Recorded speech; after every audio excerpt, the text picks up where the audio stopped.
4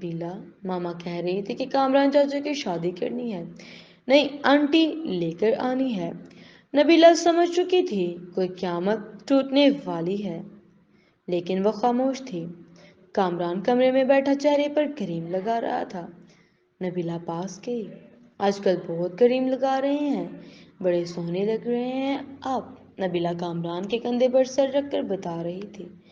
کامران آپ خوش رہیں، ہمیشہ میں نماز پڑھ کر آپ کے لیے دعائیں مانگا کرتی ہوں، آپ کی زندگی کی دعا مانگتی ہوں، آپ کے ساتھ ہی تو میرا سب کچھ ہے، جیسے وہ ایک درد دل میں چھپا کر خود کو سمجھا رہی ہو۔ کامران مجھے کبھی نہیں چھوڑے گا۔ پھر وہ دن آ گیا۔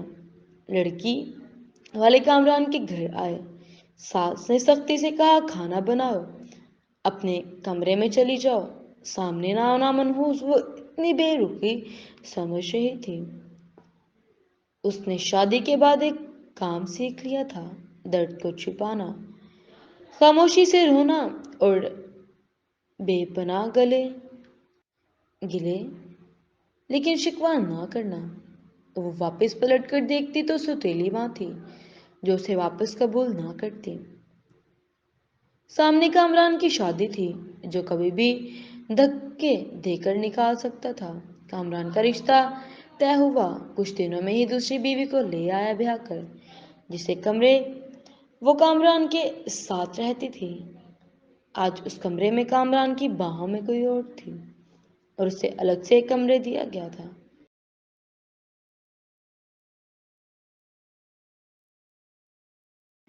وہ حسرت بھری نگاہ سے سب دیکھ رہی تھی۔ کامران اپنی دوسری بیوی کو مریخ گھمانے لے گیا۔ وہ بہت خوش تھا، لیکن ایک دھمک درد نبیلہ کو کھائے جا رہا تھا۔ گھر کے کام، دن بھر کی تھکن، رات کی تنہائیاں، درد بے پناہ۔ لاپرواہی نئی دلہن کو سب بہت پیار کرتے تھے، لیکن نبیلہ ایک کونے میں پڑی شاید موت کے قریب آ گئی تھی۔ اور پھر ایک رات وہ کمرے میں سوئی ہوئی تھی، شاید آج وہ درد نہ برداشت کر پا رہی تھی۔ سر کا درد شدید تھا، وہ سر پر دونوں ہاتھ رکھے چیخنے لگی۔ سب اپنے کمروں میں سو چکے تھے۔ درد اتنا شدید تھا کہ برداشت نہ کر پائی وہ کامران کو آوازیں دے رہی تھی، لیکن کامران دوسری بیوی کی باہوں میں سو رہا تھا۔ وہ زمین پر گر گئی، تڑپنے لگی۔ نہ جانے کتنی آوازیں دی تھی اس نے،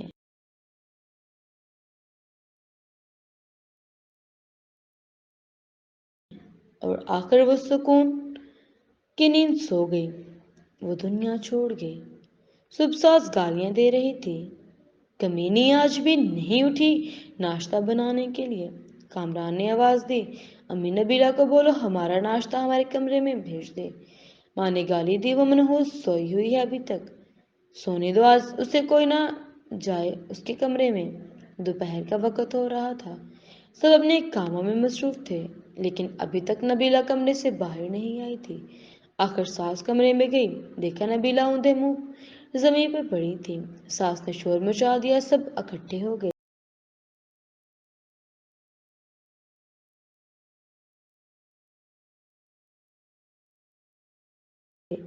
دیکھا وہ اکڑ چکی تھی، اس کی لاش کو چارپائی پہ ڈال دیا، اس کے آنسو ابھی تک آنکھوں میں تھے۔ اچانک سے کیسے مر گئی؟ ان لوگوں نے اسے دفنا دیا، جنازہ ہوا، کوئی آنکھ نہ روئی۔ ایک دن اس کے کمرے کی صفائی کرتی کامران کی دوسری بیوی نے دیکھا کچھ رپورٹ اور دوائیاں تھی اس کے کمرے میں۔ وہ دیکھ کر حیران ہو گئی، اس کو برین ٹیومر تھا، نہ جانے کب وہ یہ درد سہ رہی تھی۔ ایک ڈائری بھی لکھ رکھی تھی، یہاں وہ اپنے درد لکھا کرتی تھی۔ اس کی ڈائری کے کچھ جملے، کامران مجھ سے روٹھا روٹھا رہتا ہے، میری طرف دیکھتا ہی نہیں، آج میں نے سارا دن مزدوری کا کی، کامران نے مجھے ٹھنڈا پانی پلایا، میں بہت خوش ہوں۔ کامران کہتا ہے میں بہت اچھی ہوں، لیکن پھر بھی پتہ نہیں کیوں مجھ سے دور رہتا ہے۔ آج میں اس کے لیے تیار ہوئی تھی، خود کو سنوارا تھا، لیکن پاگل نے ایک بار بھی میری طرف نہیں دیکھا۔ پھر میں بھی ناراض بھی نہیں ہوئی، وہ بہت ڈانٹتا ہے۔